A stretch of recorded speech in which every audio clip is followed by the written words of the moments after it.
Dhëmë të rinj nga laboratori ardhmja pa mbushje dentare.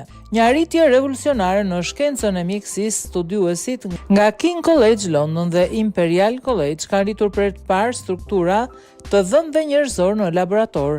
Ata përdorën një biomaterial të krijuar enkas për të imituar mjedisin embrional ku dhëmbët formohen natyrshëm. Fal kësaj metode qelizat burimore dentare arritën të komunikonin dhe të fillonin formimin e dhëmbëve të vërtet. Ky zbulim nuk është thjesht një risi shkencore, ai mund të hap rrugën për rigjenerimin natyral të dhëmbëve, duke zëvendësuar mbushjet, implantet apo protezat me dhëmbë të krijuar nga qelizat e vet pacientit. Dhëmbët e rritur në këtë mënyrë do të përshtateshin më mirë me gojën, do të shmangnin komplikimet dhe nuk do të refuzoheshin nga organizmi. Edhe pse në fazë eksperimentale ky zhvillim premton një të ardhme ku vizitat tek dentisti mund të nënkuptojnë rritjen e dhëmbëve të rinj, jo më ndërhyrje artificiale.